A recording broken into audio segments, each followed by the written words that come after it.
Hello scholars, मैं हूं Mohini and welcome back to our channel. So friends, आज हम पढ़ने वाले हैं लेव वाइगोस्की के सोशियो कल्चर थ्योरी के बारे में, यानी कि लेव वाइगोस्की का सामाजिक सांस्कृतिक सिद्धांत। तो चलिए अपनी क्लास स्टार्ट करते हैं।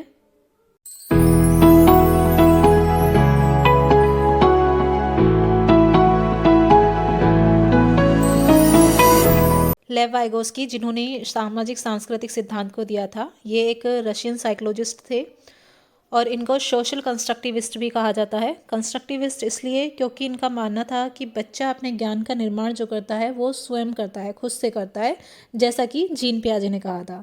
और ये जीन पियाजे की थ्योरी से काफ़ी प्रभावित थे, इसलिए इनकी जो थ्योरी है उसमें जीन पियाजे का भी कुछ ना कुछ आपको भाग देखने को मिलेगा, या कह सकते हैं उससे प्रभावित होकर के इन्होंने अपनी थ्योरी को बनाया। लेकिन इसमें इन्होंने क्या ऐड किया, इसमें इन्होंने समाज को ऐड किया। सोशल कंस्ट्रक्टिविस्ट इन्हें कहा गया। इनका मानना था कि बच्चा ज्ञान का निर्माण तो खुद करेगा, लेकिन वो किसकी सहायता से करता है? समाज की सहायता से करता है। समाज की हेल्प लेकर के, अपनी सोसाइटी की हेल्प लेके अपने ज्ञान का निर्माण स्वयं करता है। साथ ही इनकी थ्योरी को हम कॉग्निटिव डेवलपमेंट थ्योरी भी मानते हैं। जिस तरह से जीन पियाजे की कॉग्निटिव डेवलपमेंट थ्योरी थी, इसी तरीके से इनकी भी कॉग्निटिव डेवलपमेंट थ्योरी के ही कैटेगरी में आती है, क्योंकि इन्होंने संज्ञानात्मक विकास के डेवलपमेंट को ही इसमें बताया है। He was a contemporary of other great thinkers such as Sigmund Freud, Skinner and Jean Piaget।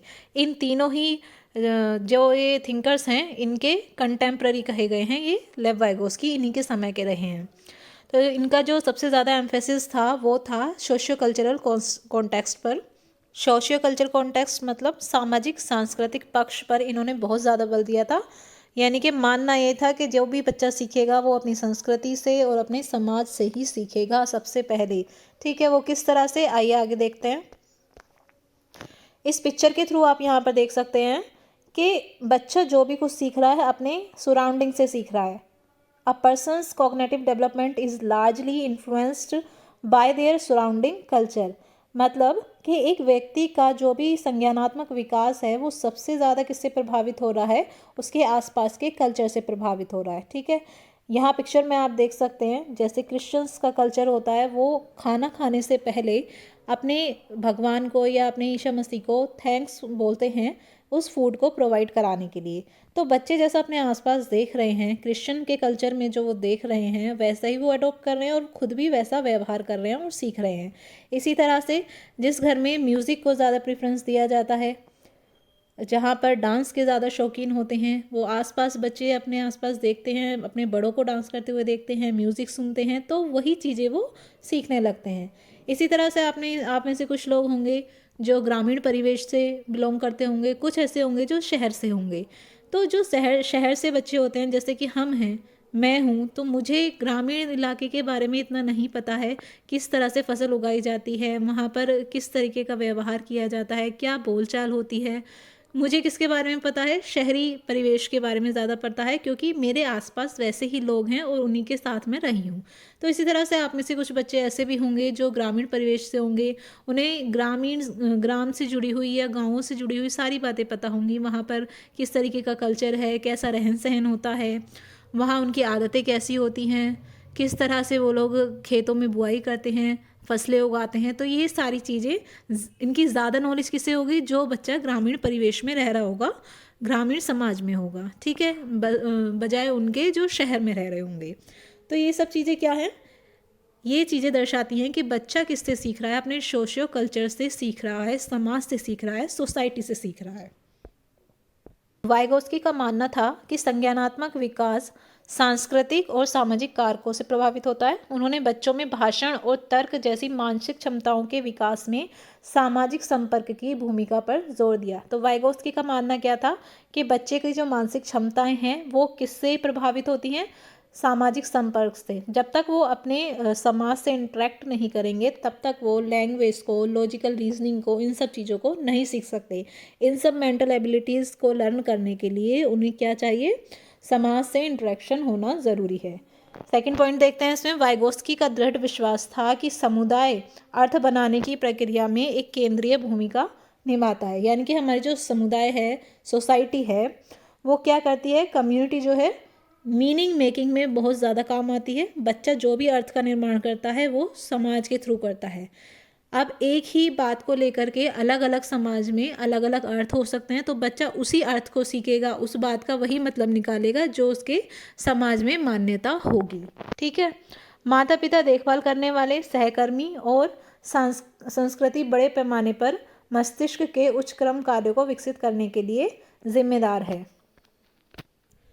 बच्चे के ब्रेन के जो हाई ऑर्डर फंक्शंस हैं उनको डेवलप करने में भी किसका योगदान रहता है? सोसाइटी का रहता है। जो भी हमारे पेरेंट्स हैं, केयर गिवर्स हैं, पीयर्स हैं और कल्चर है, ये सब मिलकर के क्या बना रहे हैं? सोसाइटी बना रहे हैं। तो इसमें किसका योगदान रहता है? सोसाइटी का योगदान रहता है, जिससे कि बच्चे के ब्रेन में जितने भी हाई ऑर्डर फंक्शंस हैं उन सबको डेवलप किया जा सके। बच्चा अपने समाज और संस्कृति से अंत्यक्रिया करके सीखता है, जैसा कि अभी बताया गया है। अतः अंत्यक्रिया के बाद विकास होता है। तो यहाँ पर ये बहुत महत्वपूर्ण इंपॉर्टेंट पॉइंट है, इसे आप नोट कर लीजिए और अपने ध्यान में रखिए कि बच्चा सबसे पहले समाज से इंटरेक्शन करना सीखता है, उसके बाद उसमें लैंग्वेज का डेवलपमेंट होता है, लैंग्वेज होती है या लर्निंग कह सकते हैं, वो होती है, तब जा कर के उसका डेवलपमेंट होता है, विकास होता है। जबकि जीन पियाजे ने इसके विपरीत कहा था। उनका मानना था कि पहले डेवलपमेंट होता है, उसके बाद लैंग्वेज होती है और लर्निंग होती है। ठीक है, तो इस सीक्वेंस को आप ध्यान में रखेंगे। चलिए आगे चलते हैं। अब वाइगोत्स्की के हिसाब से संज्ञानात्मक विकास के कौन कौन से 3 महत्वपूर्ण तत्व हैं या उनका आधार हैं, उन्हें जान लेते हैं। सबसे पहला जो तत्व बताया है उन्होंने, एलिमेंट है, वो है सामाजिक अंतरक्रिया, सोशल इंटरेक्शन। जैसा कि अभी तक हम पढ़ते आ रहे हैं, बालक समाज से दिशा निर्देश प्राप्त कर अपना संज्ञानात्मक विकास करता है। तो सबसे पहले क्या करता है? सोशल इंटरेक्शन करता है बच्चा, फिर वो संज्ञानात्मक विकास की ओर आगे बढ़ता है। सेकंड आता है संस्कृति, यानी कि हमारा कल्चर। संस्कृति बालक में नैतिक मूल्यों का विकास करती है, मनुष्य को सभ्य व्यवहार करने की ओर प्रेरित करती है। ये भी हम अच्छे से जान चुके हैं अभी पीछे जितना भी पढ़ा है हमने। उसके बाद आती है भाषा। ये बहुत महत्वपूर्ण एलिमेंट इन्होंने बताया है। किसने? वाइगोस्की ने अपनी थ्योरी में। इन्होंने 3 तरह की जो लैंग्वेज है उसको उजागर किया है। पहली है सोशल स्पीच, जिसे हम एक्सटर्नल स्पीच भी बोलते हैं। सेकंड है प्राइवेट स्पीच। थर्ड है साइलेंट इनर स्पीच। जो सबसे पहली है सोशल स्पीच यानी कि एक्सटर्नल स्पीच, इसमें इनका मानना है कि ये वाली जो लैंग्वेज है, जब बच्चा 2+ हो जाता है यानी कि 2 साल से ऊपर का हो जाता है, तब उसमें ये स्पीच डेवलप होती है। दूसरों से बातचीत करने हेतु बाह्य संप्रेषण, यानी कि जब हम नॉर्मल टॉक में बोलते हैं, बच्चा 2 साल के बाद इतना मेच्योर हो जाता है कि वो अच्छे से दूसरों से इंटरेक्ट करके बात कर पाता है। उसके बाद आती है हमारी प्राइवेट स्पीच, जो कि जब बच्चा 3+ हो जाता है तब उसके अंदर डेवलप होती है। प्राइवेट स्पीच से उनका मानना था कि बालक अपने व्यवहार को नियंत्रित और निर्देशित करने के लिए स्वयं से बातचीत करता है। पियाजे की लैंग्वेज में इसे ईगोसेंट्रिक स्पीच कहा गया है, पियाजे ने भी इसका जिक्र किया था। तो इनका मानना है दोनों का ही कि बच्चा जब 3+ हो जाता है या 3 साल से ऊपर का हो जाता है तो वो अपने आप से ही बातें करने लगता है, प्राइवेट स्पीच करने लगता है। लेकिन वो स्पीच कैसी होती है? साइलेंट ना होकर के वायलेंट होती है। वो हम भी सुन सकते हैं उसकी स्पीच। वो बोल करके कुछ भी काम करता है, बोल बोल करके करेगा, अपने आप से बात करके करेगा। तो वो कौन सी होती है? प्राइवेट स्पीच होती है। उसके बाद आती है साइलेंट इनर स्पीच। ये स्पीच ऐसी होती है जो 7 साल के बाद डेवलप होती है, जब बच्चा 7 वर्ष का हो जाता है उसके बाद। ये जो 7 साल, 3 साल और 2 साल की बातें हैं, यानी कि इसमें डिफरेंस भी हो सकता है अलग अलग, क्योंकि बच्चों का जो डेवलपमेंट है वो स्पीड उनकी अलग अलग होती है। तो हो सकता है कि हर बच्चे में अलग अलग एज पर ये डेवलप हों। प्राइवेट स्पीच में बच्चा क्या कर रहा था कि वो जो भी अपने आप से बात कर रहा था वो बोल करके कर रहा था। किसी भी कार्य को करते हुए वो खुद से बोल रहा था, यानी कि कोई दूसरा व्यक्ति भी उसकी बातों को सुन सकता है। लेकिन जब ये प्राइवेट स्पीच अंडरग्राउंड हो जाती है यानी कि साइलेंट हो जाती है, तब उसे हम साइलेंट इनर स्पीच बोलते हैं, जो कि 7+ होने पर आती है। अब बच्चा बातें तो खुद से करेगा, लेकिन वो बोल कर नहीं करेगा, मन ही मन करेगा, अपने अंतर मन में करेगा, जिसे कोई नहीं सुन पाएगा। ऐसा हम बड़े होने पर भी करते हैं, यानी कि हमारी एज के जो व्यक्ति होते हैं वो भी ऐसा करते हैं। ज़्यादातर हम लोग अपने अंदर ही अंदर जब लॉजिकल रीजनिंग करते हैं या फिर कुछ सोचते हैं, तो उसे भी हम साइलेंट इनर स्पीच का नाम दे सकते हैं। ठीक है, इस थ्योरी के कुछ इंपॉर्टेंट टर्म्स को जान लेते हैं, जिसमें से ज़्यादातर क्वेश्चन पूछे ही जाते हैं। ठीक है, तो इसको हम समझेंगे इस पिक्चर के थ्रू। अब जब कोई भी बच्चा किसी चीज़ को सीखता है तो उसकी 3 स्टेजेस होती हैं, ये हम कह सकते हैं 3 कंडीशन होती हैं। पहली कंडीशन होती है जिसमें वो खुद से कुछ चीज़ों को सीख लेता है, उसको किसी की सहायता की ज़रूरत नहीं पड़ती है, यानी कि छोटे मोटे काम वो खुद से कर सकता है। उसके बाद आती है ये वाली स्टेज जिसमें उसे किसी अपने बड़े की सहायता की ज़रूरत पड़ती है, या कह सकते हैं ऐसे व्यक्ति की ज़रूरत पड़ती है जिसको उस बच्चे से ज़्यादा नॉलेज हो या जो उस बच्चे से ज़्यादा जानता हो, उसकी सहायता की ज़रूरत पड़ती है, तभी वो बच्चा उस कार्य को सीख पाता है। फिर एक तीसरी स्टेज ऐसी आती है जिसमें वो बच्चा उस कार्य को खुद से करने लगता है, जब वो अपने से ज़्यादा नॉलेजेबल की मदद लेकर के उस कार्य को सीख जाता है, तब वो खुद से उस कार्य को करने लगता है। ये होती है उसकी तीसरी स्टेज। ठीक, तो यहाँ पर जानेंगे हम जो ये ZPD है, जोन ऑफ प्रॉक्सिमल डेवलपमेंट की बात कही गई है। इसमें कहा गया है कि द डिफरेंस या फिर area between the childrens actual development level and potential development level, यानी कि बच्चे का जो वास्तविक विकास स्तर है जिसमें वो इस समय है, और उसका संभावित विकास स्तर जिसमें वो जाना चाहता है या जिसमें जाने की उसकी संभावना है, उन दोनों के बीच का जो अंतर क्षेत्र है उसको हम क्या बोलते हैं, जोन ऑफ प्रॉक्सिमल डेवलपमेंट, यानी कि जिसमें उसे MKO की ज़रूरत पड़ रही है, यानी कि मोर नॉलेजेबल अदर, कोई ऐसा व्यक्ति जो उसके कार्य को करने में अधिक कुशल है, उस बच्चे से ज़्यादा समझदार है या उस बच्चे से ज़्यादा जानता है, उस व्यक्ति की हेल्प के द्वारा जब वो बच्चा उस कार्य को कर रहा है तो वो कहलाएगा जोन ऑफ प्रॉक्सिमल डेवलपमेंट। एक और जो कॉन्सेप्ट है वो दिया था वाइगोस्की ने, जिसे हम कहते हैं स्कैफ फोल्डिंग, यानी कि temporary support given to a children by a MKO that enables the child to perform a task until such time that the child can perform this task independently। ठीक है, तो यहाँ पर MKO द्वारा यानी कि मोर नॉलेजेबल अदर द्वारा जो हेल्प इस बच्चे को प्रोवाइड कराई जा रही है उसको वाइगोस्की ने किसका नाम दिया है, स्कैफ फोल्डिंग का।